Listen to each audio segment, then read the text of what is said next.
Kiran, let us know when do you want us to start.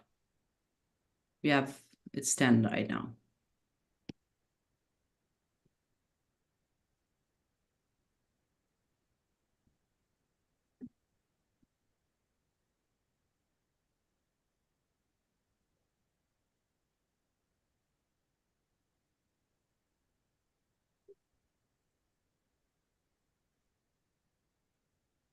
Kiran, are you there?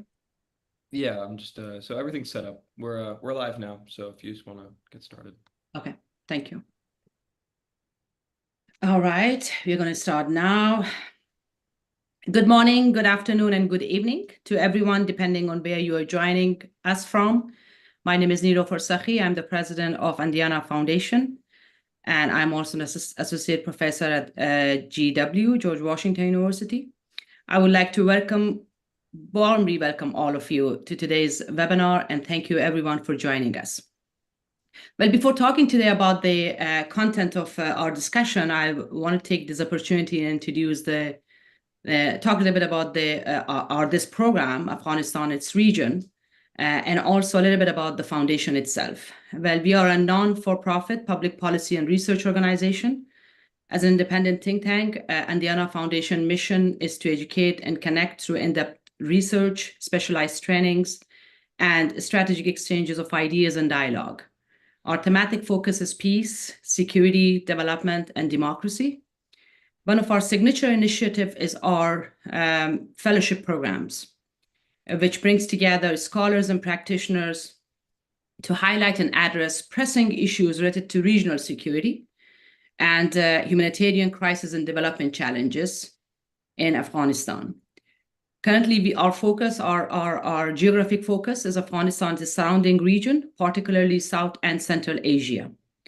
We believe that achieving sustainable peace and stability in Afghanistan requires addressing both its internal and external dynamics and issues in a cohesive and simultaneous manner.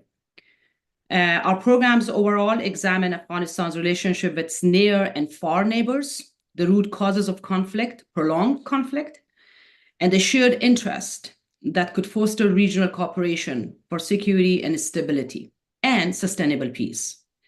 Through this initiative, we generate evidence-based research, produce policy briefs, facilitate dialogues, and contribute to a broader discourse on these critical issues. Today's webinar is part of this entire process.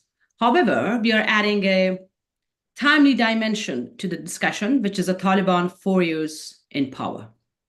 I'm deeply grateful to our esteemed panelists who have taken time from their very busy schedule for joining us today and exploring and assessing the shifting security landscape, regional realignments, and the geopolitical consequences of the current situation. Well, we all know that since the Taliban takeover, neighboring countries, Afghanistan's neighboring countries, have largely adopted a policy of containment. That's what at least I believe.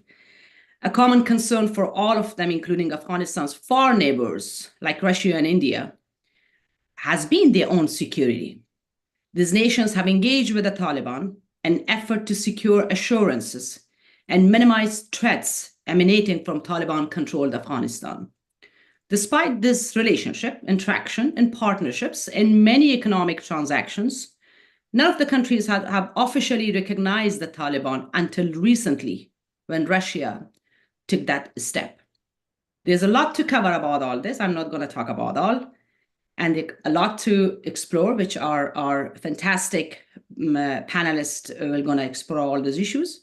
But before that, and before starting today's discussion, let me also emphasize one very important thing, which is very close to my heart, and I would like to press that here. Well, this month marks 4 years since the Taliban takeover of Afghanistan. And for 4 years now, women and girls have been systematically deprived of their basic rights.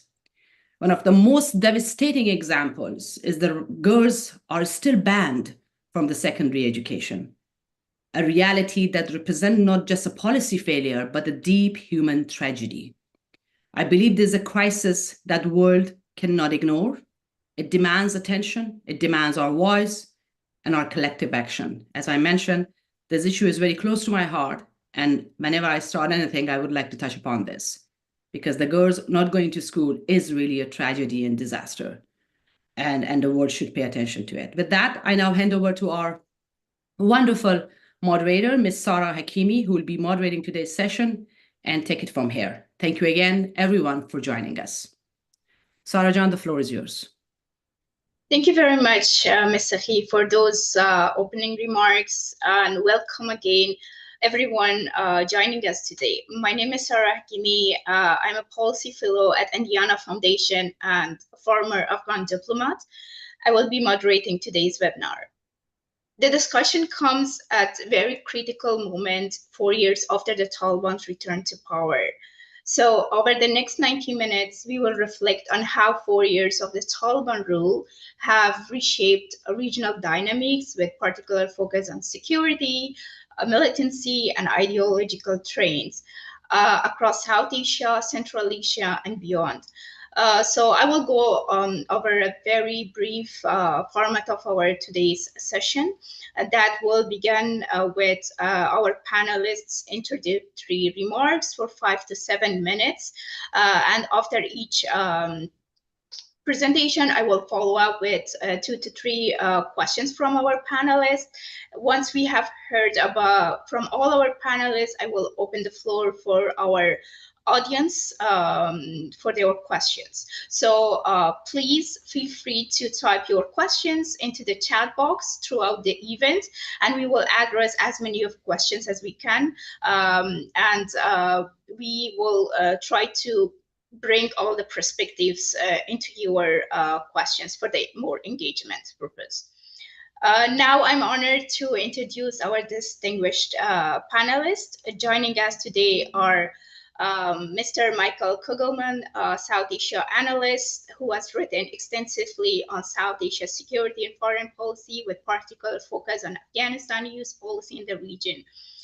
Ms. Mumtaza Abdulrazakova, education and international development expert who has been vocal on Central Asian issues, especially the security dynamics within a broader region. Our next panelist is Mr. Afrasiab Khattak, who is Pakistan's former senator and senior leader for National Democratic Movement. Mr. Khattak has written and has been a leading voice on Pakistan-Afghanistan relations for decades. Our next panelist would be Ms. Fatima Aman. Ms. Fatima Aman has written and also have talked in different platforms widely on Iran's regional policies, sectarian dynamics, and cross-border issues. And last but not the least, Mr. Mirwais Balkhi, former Afghan Minister of Education and adjunct professor at James Madison University. Mr. Barhi had been unspoken on Taliban's education policies and the risks of madrasas and radicalization. So we are really, really grateful to have such a set of perspectives represented here today. To start our session and go to our panel discussion, I would start with Mr. Kugelman. Mr. Kugelman, if you set the stage for us on the issue of like how the Taliban's rule reshaped the broader South Asian security environment, particularly with respect to strategic positioning of Russia and China. Thank you, Sarah. And let me say it's my honor to be a part of this very timely discussion with such a distinguished group of experts. And I'm especially happy to be sharing the virtual stage with my former colleague, Mirwais. I also want to acknowledge that I know that this is a very difficult time for many Afghans because it marks a very traumatic period 4 years ago. So when we look at the issue of regional security across South Asia under Taliban rule, my main proposition is that for the most part, with one clear exception that I'll get to in a moment, security issues in the region are actually fairly disconnected from the situation in Afghanistan. You have the Pakistan issue, which I'll speak on briefly momentarily. But generally, if we survey the main triggers and flashpoints for insecurity and instability in South Asia, we're looking at issues that are not directly related to Afghanistan or triggered by or in Afghanistan. So you have, for example, fraught and volatile borders, India, Pakistan, of course, but also Pakistan, Iran, India, Bangladesh, Bangladesh, Myanmar, to a lesser extent, India and Nepal. You also have civil and internal conflict in parts of the region in Northeast India, across Myanmar. You have tense diplomatic relations, particularly between India and Pakistan, but others as well. And you have great power competition playing out across the entire region. And this plays out in ways I think that don't really have direct links to Afghanistan. But then there's the Pakistan exception, and I know that this will be discussed in more detail later, so I'll just briefly offer two quick points on this. First, it's very clear 4 years later that the return of the Taliban gave the TTP, Tehrik-i-Taliban Pakistan, a more stable and comfortable safe haven. The Taliban do not turn on their militant allies, and especially one as close as TTP. They fought alongside each other. Earlier generations of top TTP leaders, including its very first supreme leader, Baitullah Masood, had been part of the Haqqani network previously. And this is why we've seen an upsurge in TTP attacks in Pakistan over the last 4 years. We actually saw a broader TTP resurgence several years before the Taliban retook power in 2018, when you had a new TTP leadership that was able to reunite splinter groups and so on. But the Taliban's return and willingness to embrace and shelter its close TTP ally, I think, is a big reason for the surge in TTP terror in Pakistan. And I should say that the Pakistan establishment, in my view, badly overestimated its ability to influence the Taliban to curb the TTP. And that's because it badly underestimated just how close the Taliban are to the TTP and how much leverage Pakistan lost over the Taliban once the Taliban was no longer waging war in Afghanistan. Second point is that the Afghanistan-Pakistan border has remained very fraught following the Taliban's return, not just because of cross-border terrorism issues, but also because of the perceived status of the border. So the Taliban have never recognized the Durand Line as the international border, and we've seen this position articulated by their leaders for years. So there should be no surprise that the Taliban, like every other governing entity in Afghanistan since 1947, would reject the border with Pakistan and reject anything Pakistan might do that would be viewed as legitimizing that border, like building a border fence. Now, all this said, the situation in South Asia is fluid. We've seen efforts in recent weeks by Pakistan to ease tensions with Afghanistan, and while that might not address the TTP problem, it may help make the border a bit less fraught. Also, there are some unsettling signs about TTP influence extending from Afghanistan beyond Pakistan. So there were several arrests this summer in Bangladesh of men accused of having links to TTP. If true, this raises questions about TTP recruitment efforts beyond Afghanistan and Pakistan, which would be unusual. Political changes in Bangladesh over the last year have opened up more space for hardline Islamist voices and influences, and that could be something that's being exploited.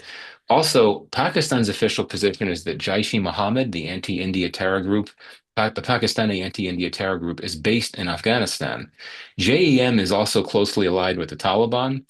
India, to the surprise of many observers, has developed a friendly relationship with the Taliban since it retook power. India has partially reopened its embassy in Kabul. One motivation for this, I would argue, is to facilitate New Delhi's ability to monitor threats like JEM if they're in Afghanistan, and also to give India more leverage over the Taliban to push the group to make sure that JEM and its ilk do not pose a threat to India.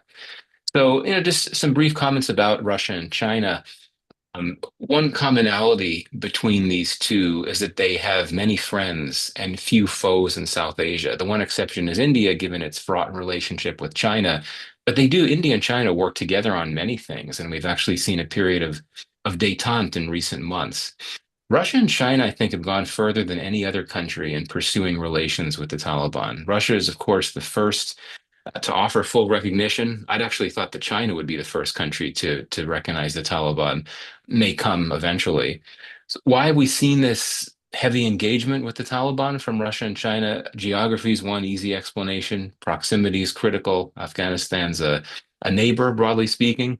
It's natural that China and Russia would want to have stable ties with a neighbor. Also, security.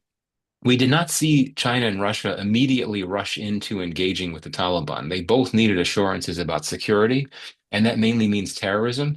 ISK, Daesh, it's a big threat to both China and Russia, especially Russia, given how it's been targeted by ISK. Of course, the Moscow nightclub attack some time ago, and also given that ISK has recruited Central Asian militants to its cause, with Russia in the crosshairs.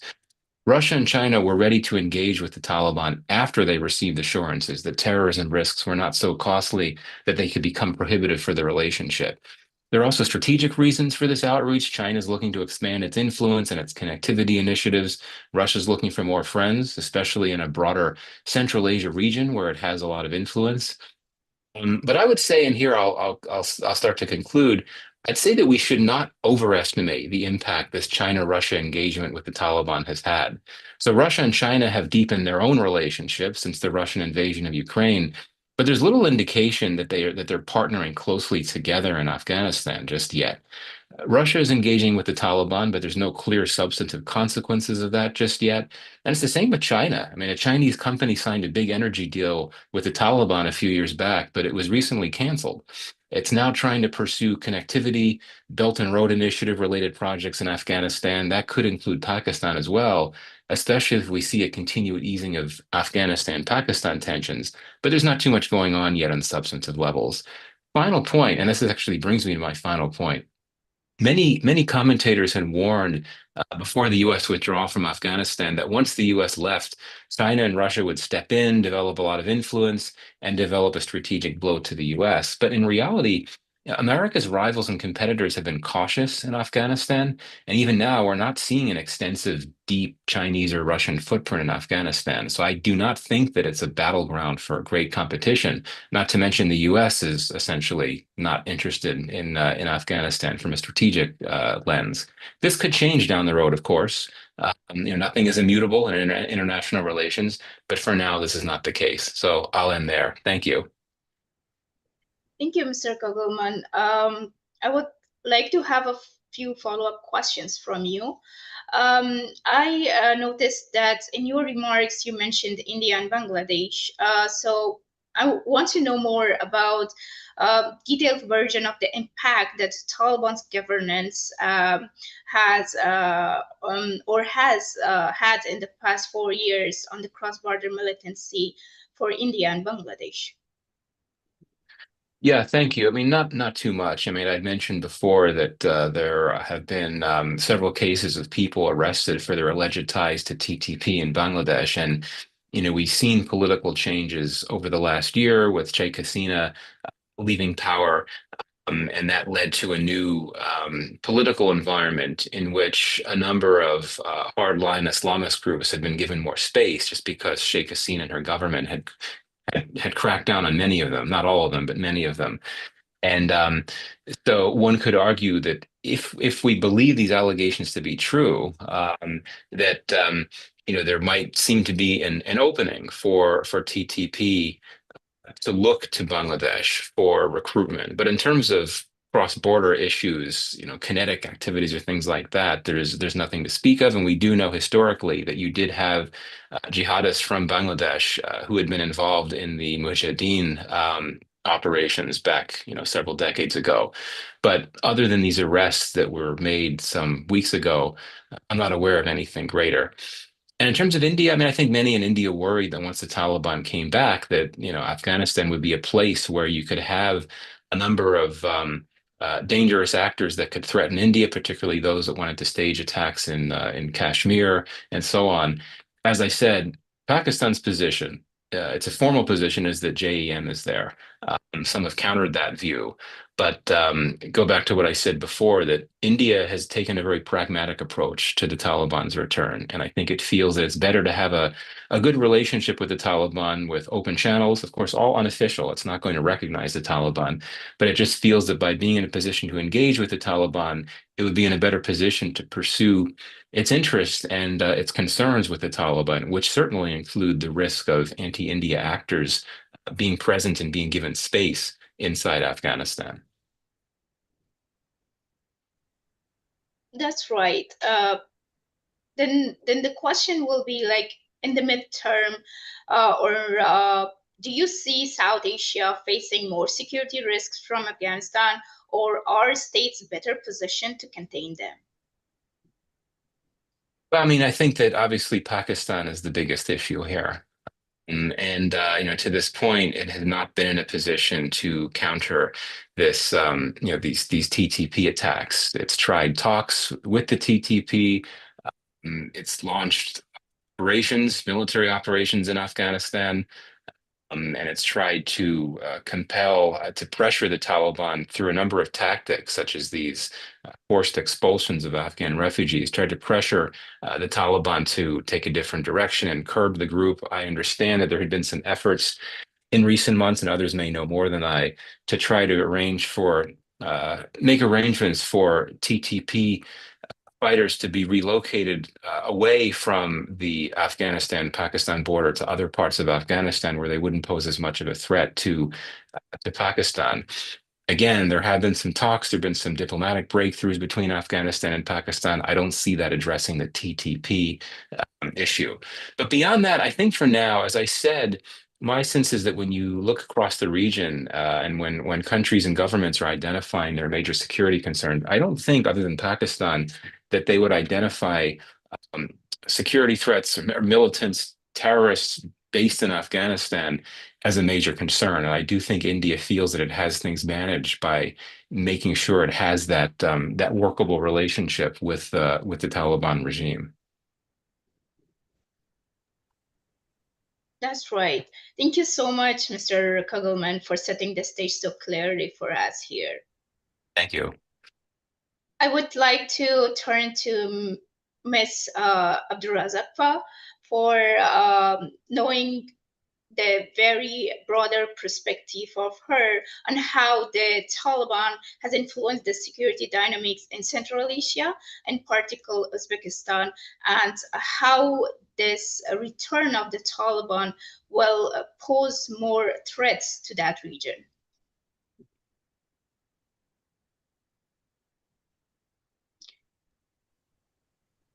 Hello, everyone.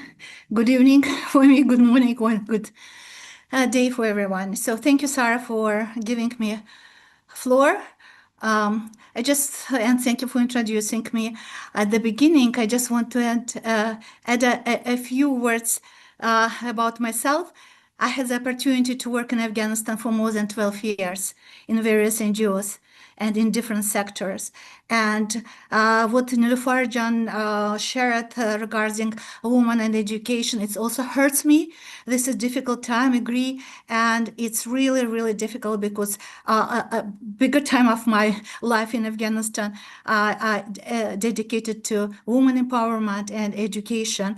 And it's really sad to see what is happening, and really difficult to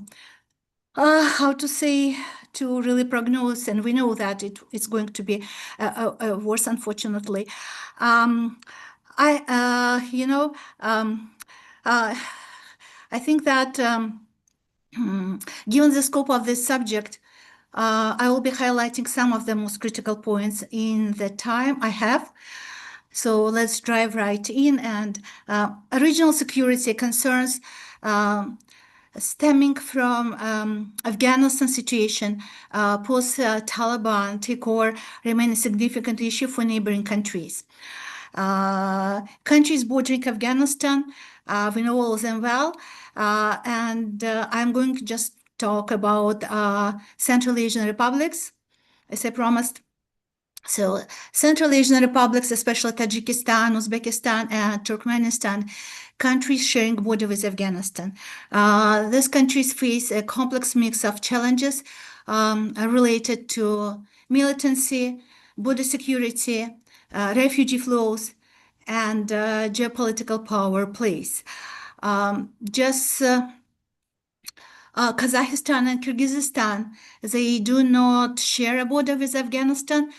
These countries geographically removed from Afghanistan, less exposed to direct security threats from Afghanistan. However, both countries involved in regional diplomacy and counterterrorism efforts related to Afghanistan. They are part of regional security organizations and they monitor the Afghanistan situation closely. Afghanistan instability under Taliban rule combined with active militant groups like ISIS-K has created a fragile buffer zone to the south of Central Asia.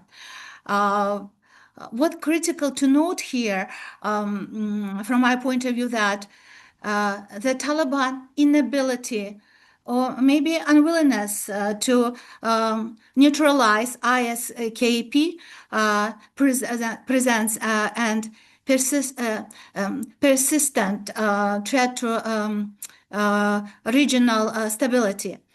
The Taliban oppose ISKP, but lack the military capacity and intelligence in infrastructures to contain it fully. So the ambiguous ties to groups like Al-Qaeda and Haqqani network deepen mistrust among regional states. So also the Taliban has promised not to, we remember this, not to export jihadist ideology. There are no solid mechanisms for accountability or enforcement of this stance. We know that northern Afghanistan has become a staging ground for jihadist groups from Central Asia, like IMU or Jamaat Ansarullah, Russia, North Caucasus militants, and from China, A-Team. So the risk of militant groups infiltrating through the border or emboldening radical elements within Central Asia remain high. And this really concerns of Central Asian republics. Radicalization risks are very high, and because I think that Michael already mentioned that there is a recruitment from Central Asia. Yes, ISKP actively recruits from Central Asia, including Uzbeks, Tajiks, Kyrgyz nationals. They have produced propaganda in Uzbek and other regional languages. There is growing concern that returning fighters of radicalized individuals could destabilize Uzbekistan's secular order. There is a concern, and especially in economically vulnerable regions like Fergana Valley, and this is a region which are kind of enclave between Tajikistan, Kyrgyzstan, and Uzbekistan.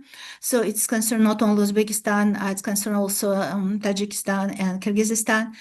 So, and there's also internal security risks, like radical ideologies may spread in underground mosques or online platforms. And Uzbekistan has responded with preventive counter-radicalization programs, religious modernization campaigns, and tight surveillance of extremist networks. And Uzbekistan has periodically announced the arrest of individuals tied to extremist organizations such as ISIS, Hezb Tahrir, and Tawhid va Jihad Katibasi. There's some reports about this. What is critical to note here, stability is fragile in Afghanistan. And, it is the same as a lingering threat. And ISIS-K uses, I already mentioned about that, northern Afghanistan, like Jawzjan, Kunduz, as a launchpad for propaganda and attacks aimed in Central Asia. So it might simply push fighters northward.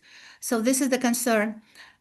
Central Asian states worry about There's a lot of things to worry about, but I just really like mention few. Central Asian states worry about cross-border sleeper cells, about radicalization in refugee or migrant communities. You know, if to talk about radicalization in refugee or migrant communities, I should mention here that Central Asian republics are deeply concerned about uncontrolled refugee inflows, fearing not just humanitarian strain, but also security risks tied to potential militant infiltration. Most have restricted asylum or refugee entry, with countries like my country Uzbekistan and Turkmenistan setting up detention facilities near borders, but it's also a quite internal risk.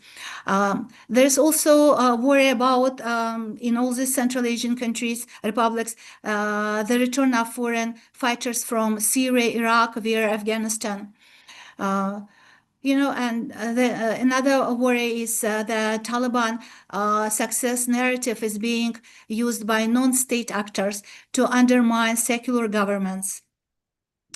And this all Central Asian republics are secular as per their constitution. What else? I think that when it comes to regional security coordination, it is increasing, which is good. And Uzbekistan, Tajikistan, Kazakhstan, and Kyrgyzstan, especially Uzbekistan, have increased military readiness, conducted joint drills, and strengthened border infrastructure. Drills actually oftenly with Russia or China. Also, this country republics intensified intelligence sharing, and their joint collective security treaty organization. Even, I mean, there is a military simulations are within this organization, where this Central Asian republics are members and taking part. Even though Uzbekistan is not a member of CSTO, it's often collaborate informally. And also, there is a push for interagency task force to prevent border region radicalization. These are security coordination actions, efforts. However, there is a lack of unified regional strategy. Most responses are bilateral or fragmented. And kind of there is a lack of unified regional strategy. So that's just really need to be taken into attention. And this gives, there's also external factors, which Michael also mentioned about Russia, China, the US, more room to influence to the security architecture of Central Asia, I think. Actually, Russia and China remain key players so far, maybe not so active, but you know, the rising threat has led Central Asia states to rely more on Russia and China for security. I would like to emphasize this, which brings risks geopolitical dependency and limits independent policy options, which could be also concern, you know, especially looking into what is happening in Ukraine. And I'm very deeply observing the situation, especially related to Russia policy toward, and as I also work in Ukraine for 5 years, and I really touched to. What I would say that also important maybe a point to mention here is that there is also domestic impacts like civil rights, security. Turkmenistan and Uzbekistan have taken a very pragmatic approach. Tajikistan remains highly wary, aligning with anti-Taliban forces.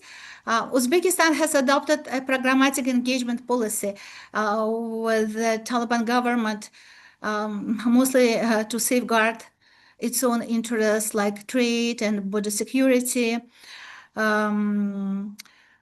Other regional countries are watching Uzbekistan's moves closely, which I also think affects broader regional alignment. I would say Uzbekistan walks a tightrope, really. It's kind of very difficult way to road to tightrope because we have kind of some concerns, which is preventing terrorism while avoiding alienating religious communities. There is some civil society groups raise concerns. However, there is growing investment in youth programs in Uzbekistan. I'm talking right now about Uzbekistan, religious moderation and economic development to cut off extremist recruitment at the root. Uzbekistan has responded with preventive counter-radicalization programs, as I mentioned a bit early today. To wrap up, I think that my short speech, the Taliban influence represents both a direct and indirect threat to Uzbekistan and broader Central Asia, not necessarily through conventional warfare, but through ideological, political, and asymmetric means. And the region must balance engagement and containment, security, and diplomacy while preparing for a long-term strategic challenge. So given the limited time, I focused on the highlights, but I would be happy to continue the conversation afterwards. Yes, thank you. Thank you, Ms. Thank you. For very great remarks and giving us the Central Asian perspective on that. I have noticed from your remarks that you touched upon the Russia factor within this regional dynamics. So now that Russia has formally recognized the Taliban, so in your point of view, how this recognition might affect regional governments, including and particularly Central Asian governments' approach to the Taliban and militant and terrorist groups like ISKP. And I would appreciate your very brief comments on this. Okay, so if I understood correct, what I can prognose? So what? Yes, Russia only the country which recognized the Taliban.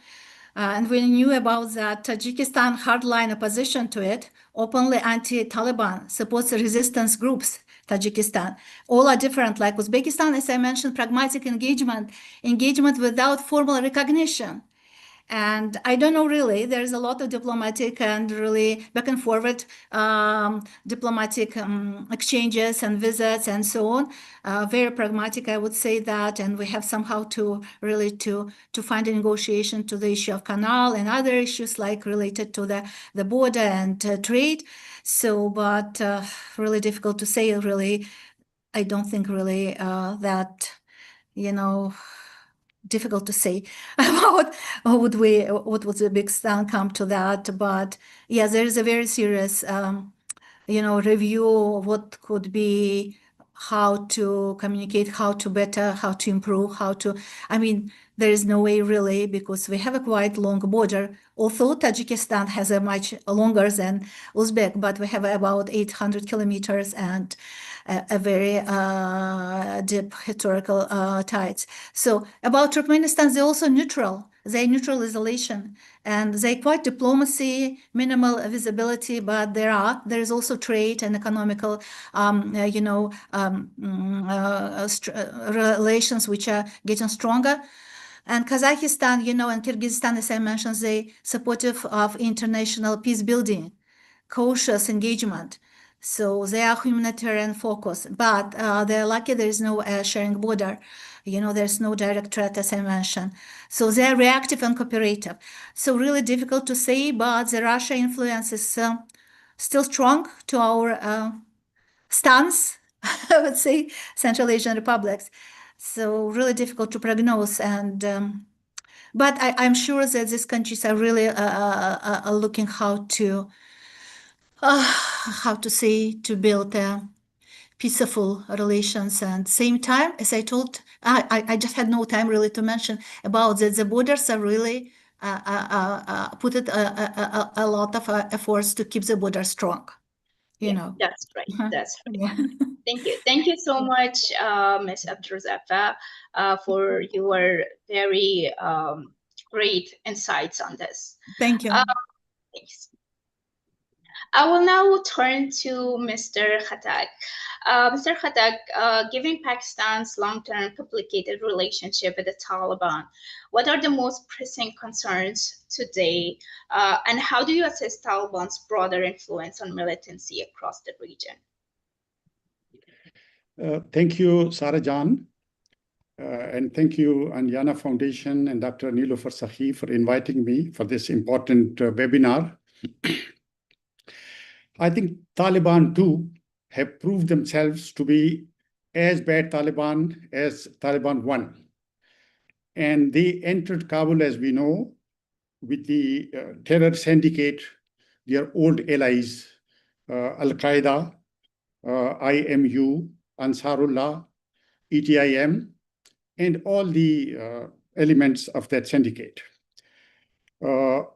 So some people were saying during Doha process that as if the Taliban too is a different commodity, but we have seen they are Taliban, and it is sort of their way of life, this fighting these wars. You see, there has been some conflict, apparent conflict between Pakistan and Afghanistan and the Taliban.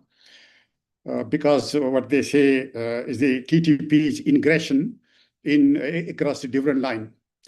But I believe both Pakistan and Afghan Taliban are hypocritically behaving. Actually, Afghan Taliban needed this distance from Taliban. They give an impression of decoupling, but they have not decoupled actually. Strategically, they are still as close allies as they were. Taliban wanted to change their identity from a made in Pakistan entity into an Afghan entity, which is not only independent, but which can stand up to Pakistan. So that was the type of impression that they wanted to create.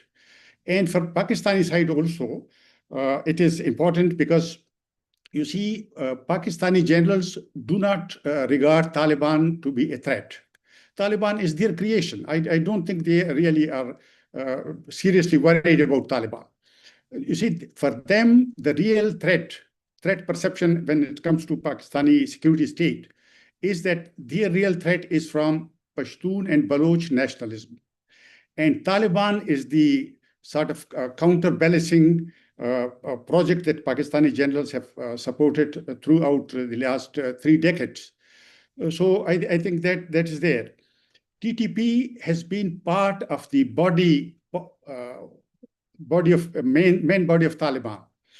As Mr. Hugelman was saying, you see this Haqqani network, most of a great part of their fighters were actually Pakistani ID card holders. Pakistanis fighting in Afghanistan for more than 2 decades. Couldn't Pakistani security state see it? So you see, and why were these concerns not expressed previously when these Pakistanis were going and fighting inside Afghanistan in the ranks of Haqqani network? And Pakistan's relation with Haqqani network has not declined, not weakened. It has strengthened. So how come? I mean, these contradictions, how can they be explained? So I think it's, and then again, Pakistan Army, which is supposed to have stood up to Indian Army in the recent standoff, in the recent brief encounter. But how come the TTP, a few thousands of TTP came and they captured swaths of territory and population in Pakhtunkhwa province? Many districts of Pakhtunkhwa province have been captured by them. How come? Why has the Pakistan Army lost I mean, a war against TTP when it can stand up to Indian Army, which is a very big country and big army? So I think these are contradictions that actually show the real face. So I think these operations, military operations in Pashtunkhwa and Balochistan helps Pakistan Army in capturing the natural resources of these areas, particularly the rare earth mines and precious mines, mineral wealth, and exporting it without the consent of the local population. So I think that, and apart from that, it also helps them in dominating Pakistani state and society by saying that we are there, that's why you are safe. So this Taliban thing, I don't think its TTP is really a threat to Pakistani security state. Then again, big powers, unfortunately, all the three big powers are trying to appease Taliban. US Doha deal brought them in power in Kabul, and American dollars have kept them afloat. China has signed with them MOUs and is planning to extract mineral wealth and other things. Russia can't do all these two things, so they have gone on a diplomatic offensive by recognizing Taliban and keeping them in good humor. So there's competition between the three powers to appease Taliban, unfortunately, irrespective of the fact that Taliban have started this militant and brutal governance in which women are the special target of this gender apartheid, etc. So I believe the real threat which will come next is to Central Asia. You see, there is competition among Pakistani religious seminaries, madrasas, to open a branch in Afghanistan. Thousands of them have gone into Afghanistan. Afghanistan is turning into a big madrasa. What is it for? Where will the product of madrasas in Afghanistan go? I think they will go to Central Asia. I think if you remember, lest we forget, 1 year before 9/11, there was a military uprising in 3 Central Asian countries, Tajikistan, Uzbekistan, and Kyrgyzstan, in the summer of year 2000. Had there not been this 9/11, Central Asia might have changed in many ways if that terror campaign had continued. So it can again enter, and I think this TTP, resurgent TTP was not there in 1990s. It was created in 2007, and it was created by Pakistani intelligence services. We know, we live here and we know individuals both in the state and also among Taliban.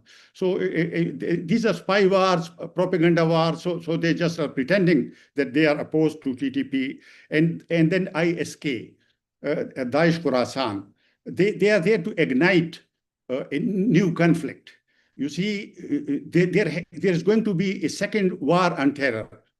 You see, the first war on terror, we have seen the result. Terror has grown.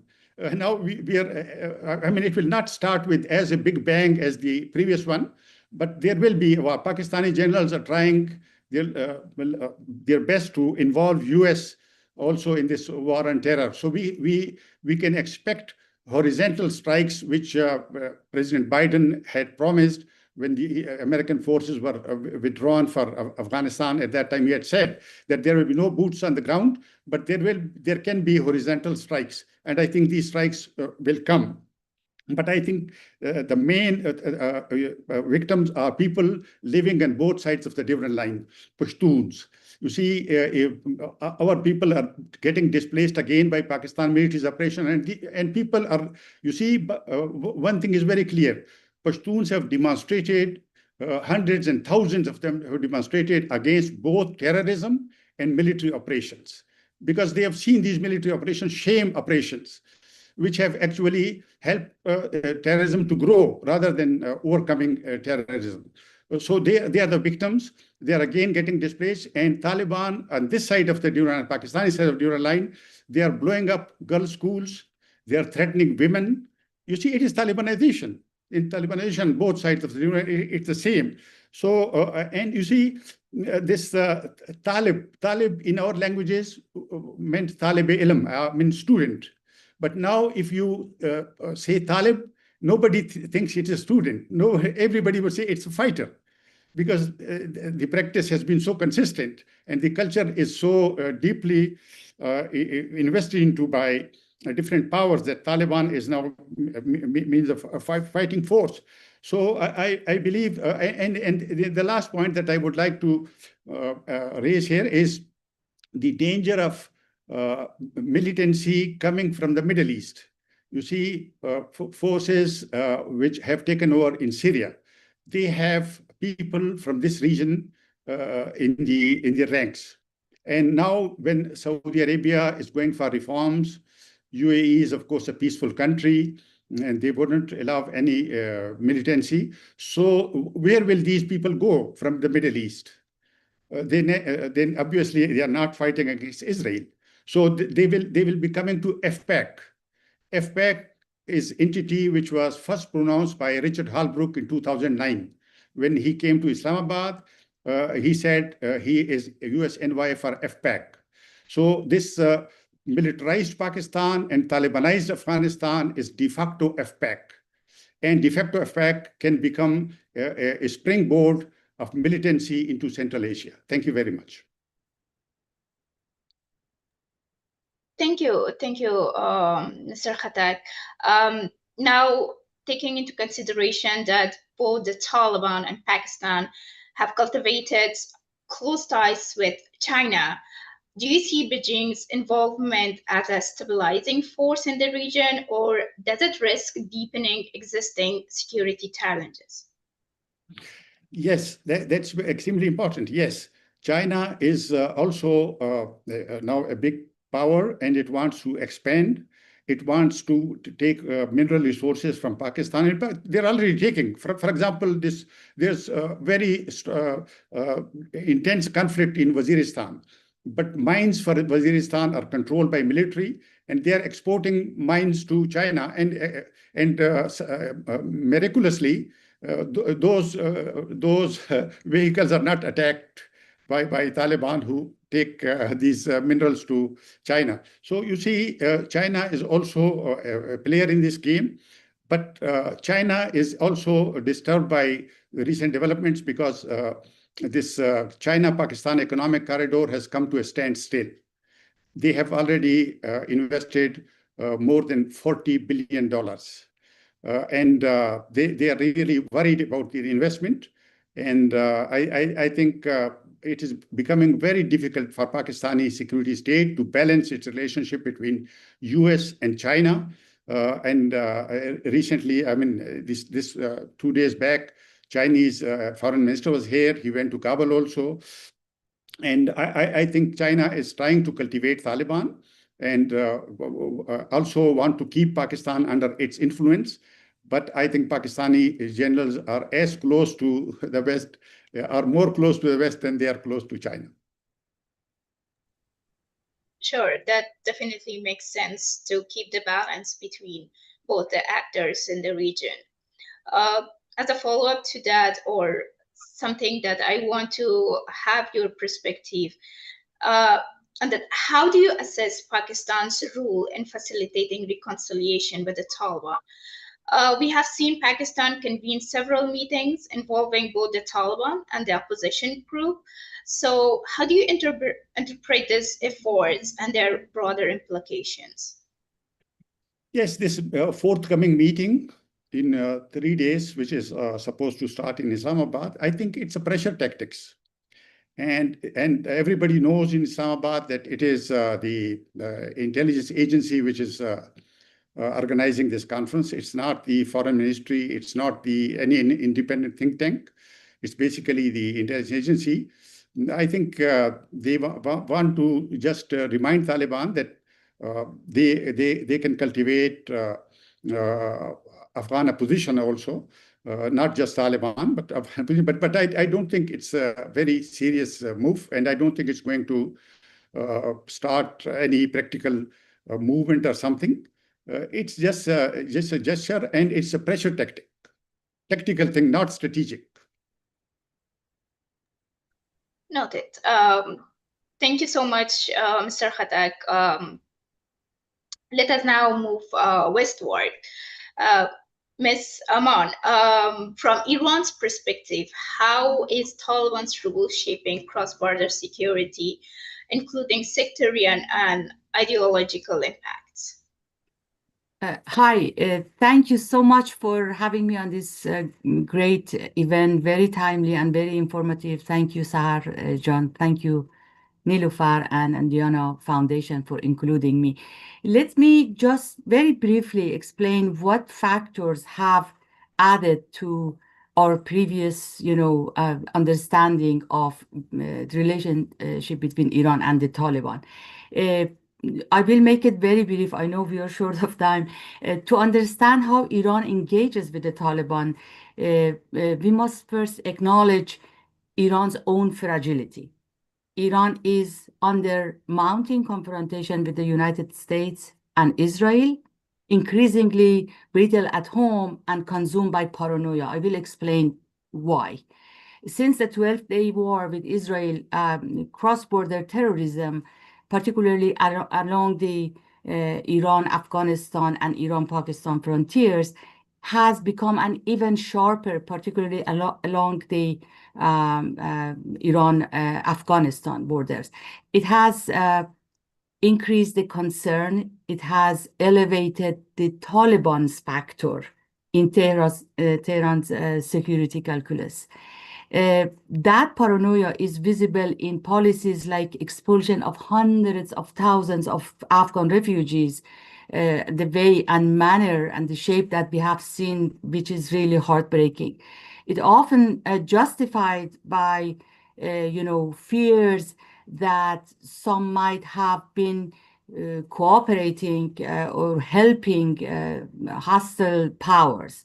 There are talks of Afghan military personnel who fled to Iran and now under suspicious that they have been linked to espionage for Israelis.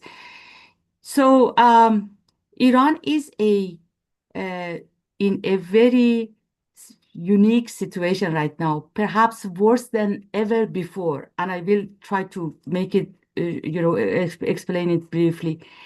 One of Iran's sharpest security concern today is ISK, as our colleagues mentioned.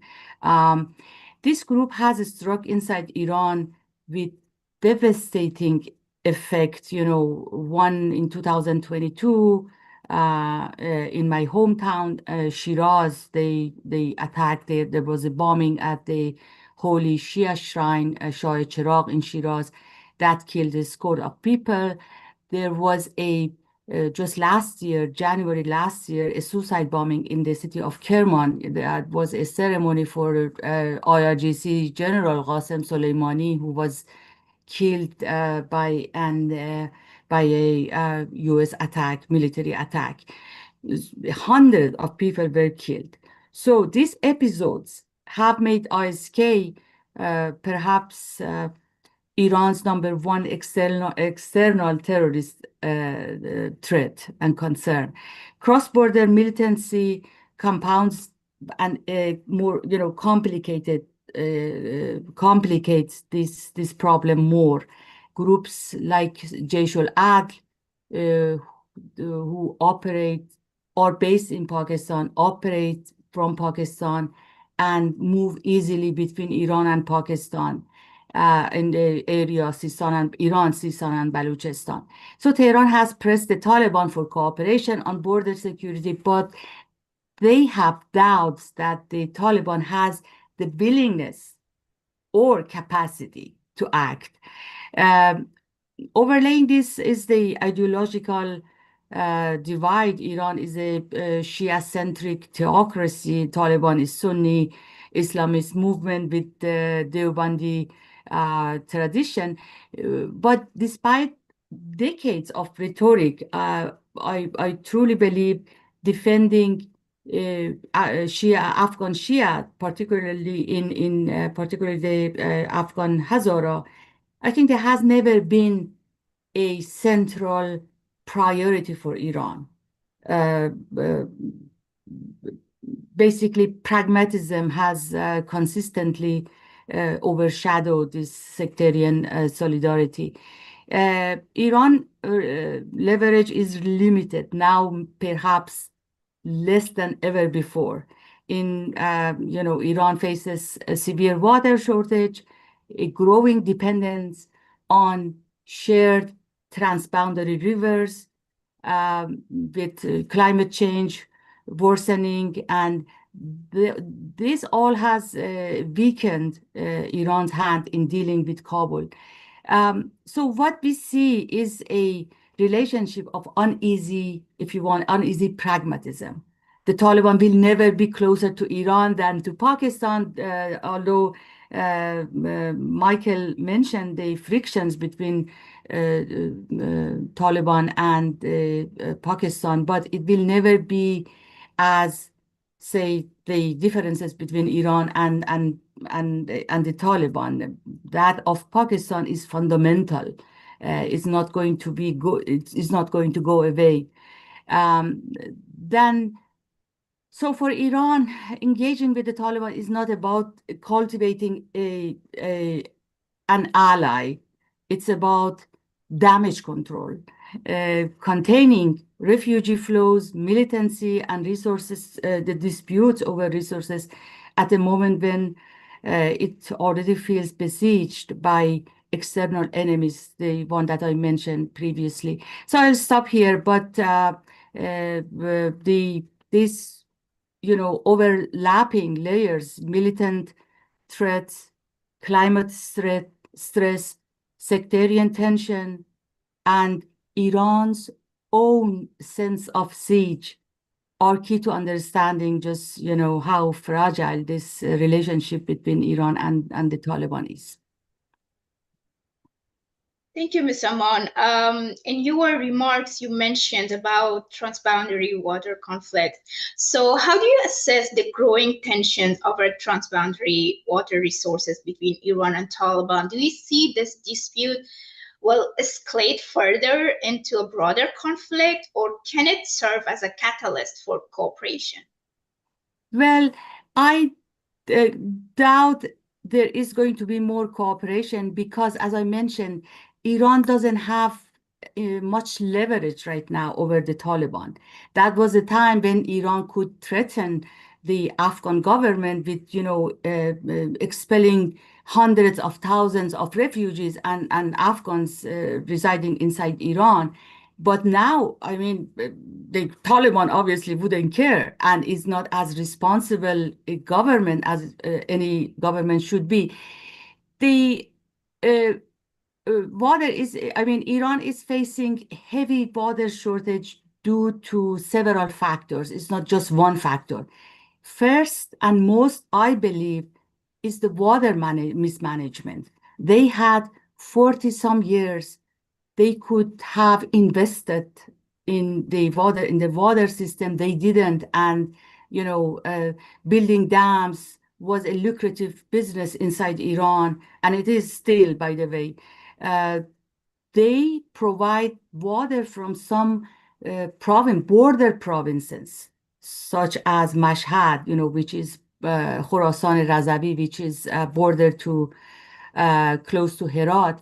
They provide drinking water of those regions from the Hari route. They never try to invest enough in making the country independent from transboundary waters that is subject to dispute. There is no comprehensive agreement. There is some agreement between Iran and Afghanistan that dates back 100 some years ago, And it was signed, by the way, in the 70s between Musa Shapir and Amir Abbas Howeida, prime ministers of Afghanistan and Iran. But it has been subject to differences and disputes over years.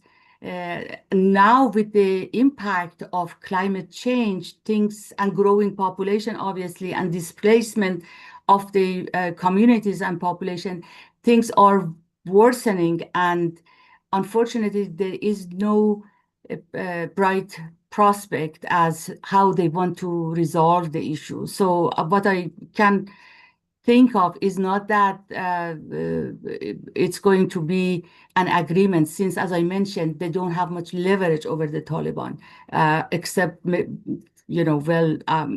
recognizing the government. But I doubt that's enough for the Taliban to get to write a new or talk about an existing or improving the existing agreement. Yes, that's right.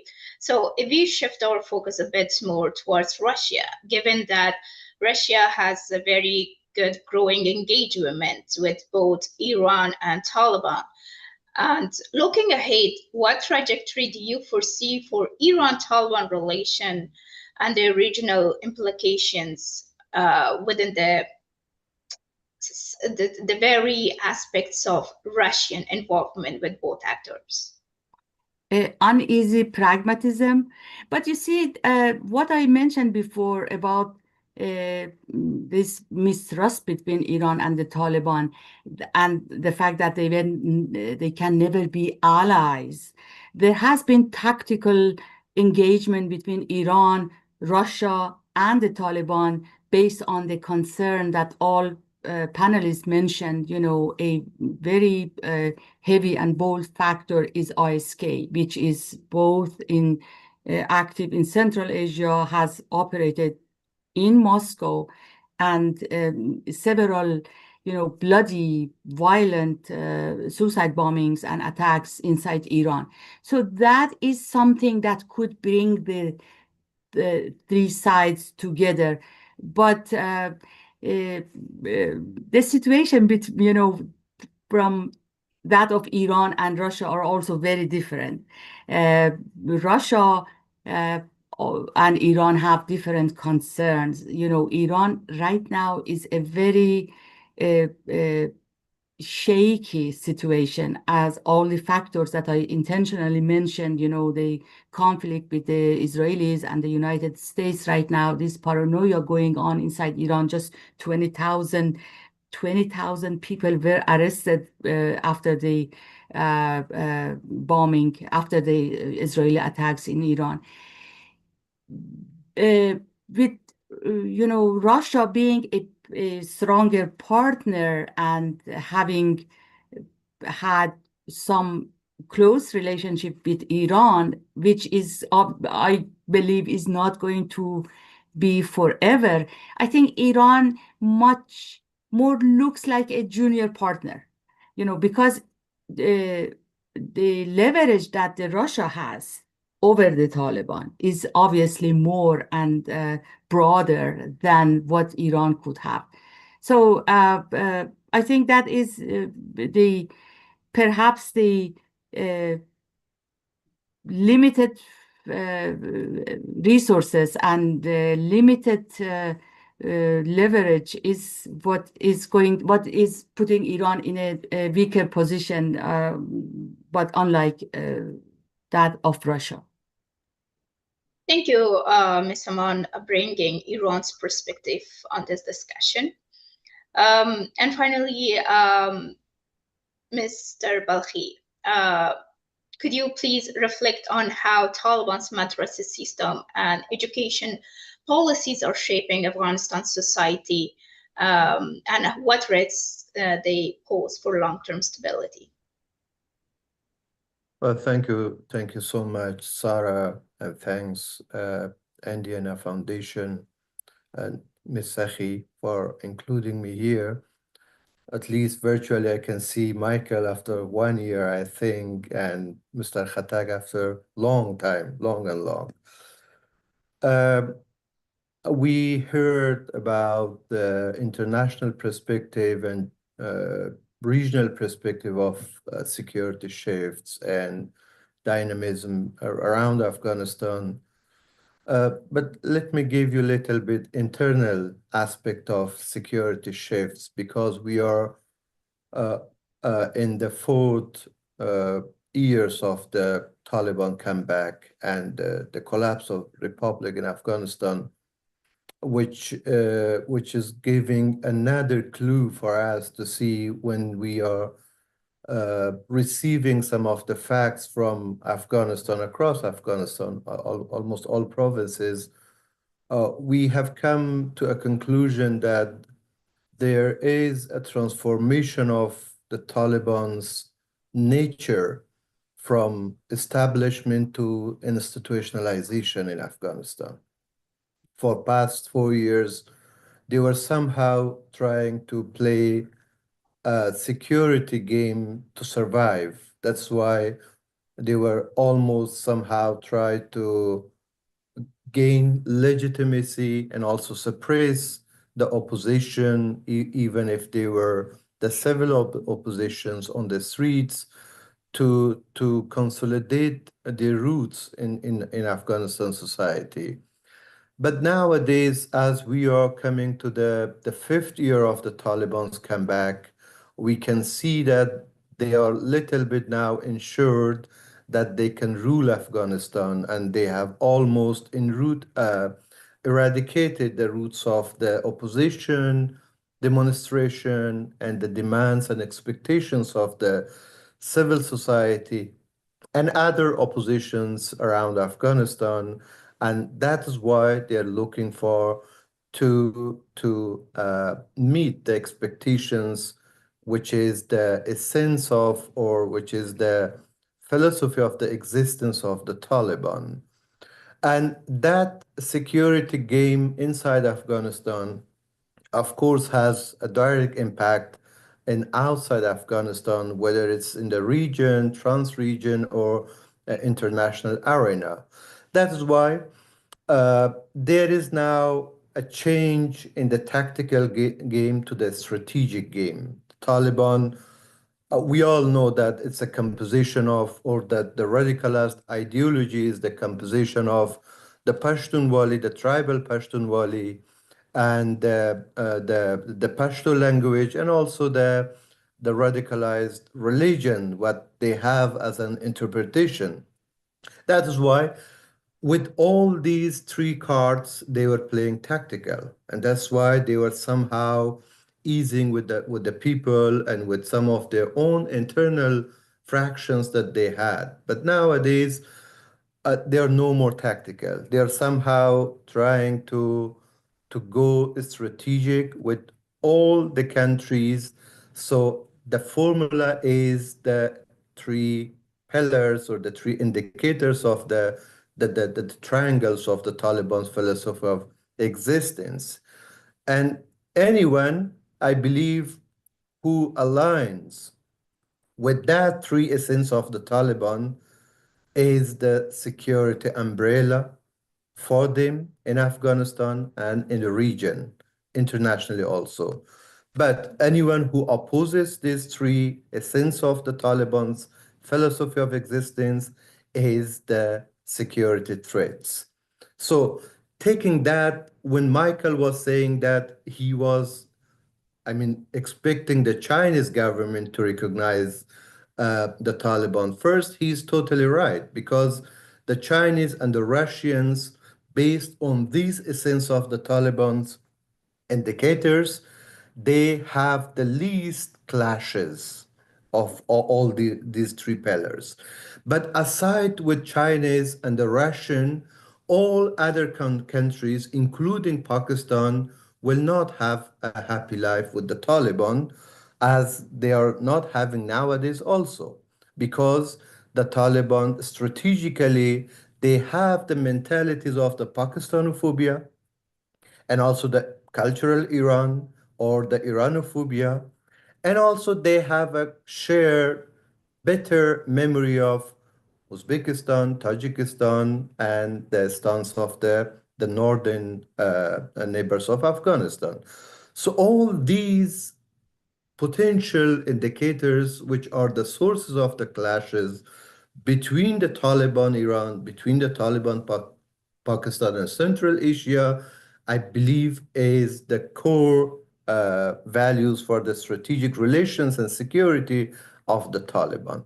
So what the Taliban are strategically doing for the institutionalization is the madrasification of Afghanistan. What Mr. Khattak was saying, that Afghanistan turned a grand madrasa, he's totally right, because it is not confirmed, but yesterday we got another news that even the supreme leader has banned the religious school for girls in Afghanistan, which was open, and most likely some of the religious schools were somehow trying to teach general education, some competencies and skills for girls in Afghanistan, and they got that even that religious school is also turning against the survival and legitimacy of the Taliban to teach modern education and modern civil rights. So that is why the Taliban, they have two big concerns, two big security concerns. One is their own fighters. For 20 years, they repeatedly told their own fighters that we will ban girls' school and we will ban westernized education, secular education, and Islamic education in Afghanistan to turn Afghanistan as an Islamic society, a role model of the Islamic world. And that has been the basis for the legitimacy of the Taliban, when almost all the soldiers and the commanders in the localities, in the provinces, they had pledged with the supreme leader or with the Taliban. So that is why that survival game is now kind of concern for the Taliban, because they know that there are some rival groups. If the Taliban are least concerned about opening the education, modern education, or a girls' education, that these fighters can turn back to the Taliban and fight against them, and other groups or rival groups can recruit these fighters because they are totally armed, experienced, and also so much radicalized, at the same time deprived of the basics, knowledge and competencies of a civil life. And the second concern is the long-term legitimacy of the Taliban inside Afghanistan to rule the people of Afghanistan. And ruling the people of Afghanistan is now a big challenge, because if they want to rule with these nature, with these significance of an authoritarian regime, a totalitarian regime, the people of Afghanistan does not accept that, the majority of the people, because we understand that the Taliban as an ideology is the minority in Afghanistan. Even the Siti Pashtuns are not accepting so much, and they somehow are opposing against the Taliban authoritarian regime in Afghanistan. So that is why they know that for the long term, the only way, the only means to extend their rule over Afghanistan is to madrasificate the education, to change the generation's mentality, and to exclude the modern education, the modern values, the human rights, and all these kinds of literature which gives competencies to a citizen, which oppose authoritarianism and totalitarianism. That is why in 2021, at the end of the Republic in Afghanistan, we had 1,800 madrasas, registered madrasas in across Afghanistan. Majority of these madrasas were managed by the Ministry of Education And there was a national curriculum which was distributed to all these madrasas, which was based on the national Islamic values that we had in Afghanistan. But now, after 4 years, we have 22,000 madrasas in across Afghanistan registered and formally under the Ministry of Education. We don't know the numbers of unregistered madrasas in Afghanistan, and also the sources of the income, the sources of the teaching.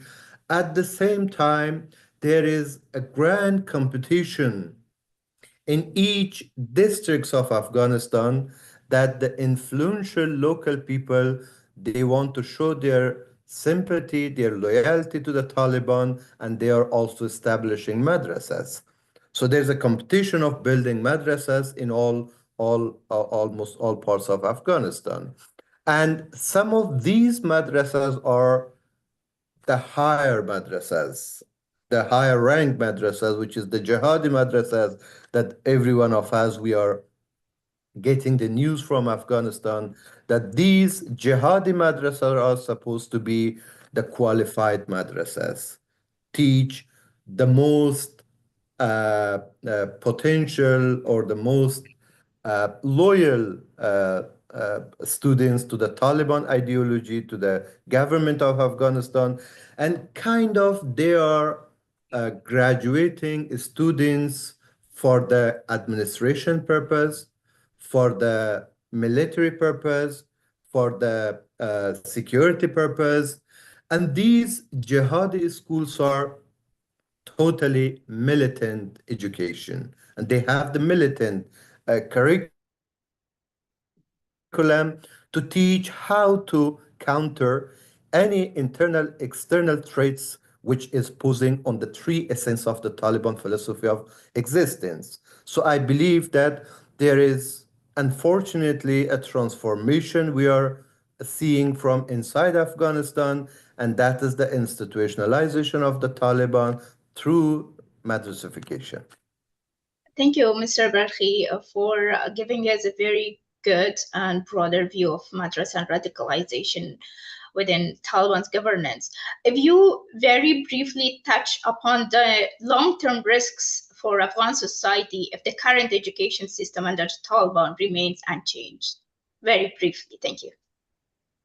Of course, a country like Afghanistan, which needs modern education to state building, to nation building, to market building, to culture, society building, needs a modern education. Since we do not have that education, the madrasa will produce unskilled, incompetent generation to the market, to the society, which will take back Afghanistan to the medieval centuries, a society of the burden, a society completely ready for the recruitment of all types of jihadis and radicalized group, and at the same time a country which is always in need of the supports of other financially and economically. Thank you, Mr. Barhi. I would like to thank you all our panelists for all those insightful contributions. We will now open the floor for the audience to ask questions. Please continue to submit your questions in the chat and I will direct them to our speakers. We may not be able to cover all the questions, but we will do our best to address a great range of your perspectives. Here in the chat, I can see a question maybe it will be better that Ms. Aman answer this question. It says that to what extent is Iran's relationship with the Taliban shaped by its rivalry with the United States and Saudi Arabia? That's a good question. Now, with the 12-day war with Israelis and the tension that's going on with the United States, it may be a very important factor as how they would try to, rebuild their relationship with the Taliban. But in the past, as I mentioned in my remark, Iran has other concerns. It's apart from the fear that the United States would use Afghanistan as a base to attack Iran, there is a dispute over shared transboundary waters between Iran and Afghanistan. That is really, the situation looks terrible in Iran right now. There is also the fear of ISK infiltrating inside Iran, which they already have had several, violent bombings, including the ones that I mentioned. So it is a real issue. There is also the fear or the concern that the drug trafficking stemmed from Afghanistan makes Iran's the main route from Iran to the rest of the world. And if you want, there is also fear that the neighboring country it doesn't have an inclusive government, and the Shia religious minorities and others are under oppression. But as I mentioned in my previous words, that has never been the main driving factors of how Iran treats Taliban, or how Iran wants to be engaged with the Taliban. But as I mentioned, border security, that is especially more important since with the most recent events and war between Iran and the United States, and Iran and Israelis. Thank you, Ms. Aman. I have one other question in the chat box. Maybe I would defer a little bit to Mr. Balkhi. If the Taliban maintains its authoritarian rule, what viable models of inclusive governance could realistically emerge in Afghanistan through domestic resistance or regional engagement? If you be very brief on this, Mr. Balkhi. Well, I think we're not expecting any kind of inclusivity from the Taliban, because a totalitarian regime is not expected to be. That is why I believe that some of these countries, they tactically engage with the Taliban because they believe that the status quo is good for the national interest of the region. But strategically, they have been all concerned, especially the neighboring countries of Afghanistan. And I believe that condition will result into the next stage of the resistance against the Taliban, and also the division of the countries into groups and blockings. Thank you. Thank you. So I would ask now for some concluding comments from our panelists. If you would be brief within 1 or 2 minutes, if you give us your concluding remarks. I would start with Mr. Kogelman. If you give your remarks and also answer this question from one of our participants, that how do you anticipate the current U.S. administration's relationship or the policy, even if a policy exists, that would evolve in the next 4 years, and how it will impact Afghanistan? Yeah, thanks. It's been a great discussion. So I'll end by answering that question. It's a great question. As I said before, the Trump administration, I don't think, is going to take a very strategic approach to Afghanistan. It will have, in line with its foreign policy on the whole, it will have some narrowly defined interests that it identifies in Afghanistan, and it'll look to pursue them. And I think one of those main interests is to try to continue to pursue efforts to release the remaining U.S. citizens in captivity in Afghanistan. So that'll be, I think, one of the only major objectives. Now, as we know, the Taliban has formally invited the U.S. to let Taliban representatives take over the Afghan embassy here. And I think that the conventional wisdom would be to say, no, that's not going to happen. And the Taliban has also invited the U.S. to formally recognize the Taliban regime. Again, the conventional wisdom is, well, that's not going to happen. Probably won't. But, President Trump is a very unconventional leader, and I would not rule out him um, taking the position of, well, if the Taliban were to do some things that would help us, maybe we could look into that possibility. Again, to me, it would be a terrible idea. But there's some demands that Trump has made of the Taliban. He's asked the Taliban to return the U.S.-made weaponry that it has. There are a number of other things he's asked. So I think it's highly unlikely that the U.S. would respond in the affirmative to that request, but we cannot rule out the Trump administration at least considering the possibility from that transactional lens. Bottom line, I don't think that you're going to have a very strong, coherent, strategic U.S. approach to Afghanistan from this administration. Thank you for those final comments. Ms. Abdulrazakfa, your very brief comments.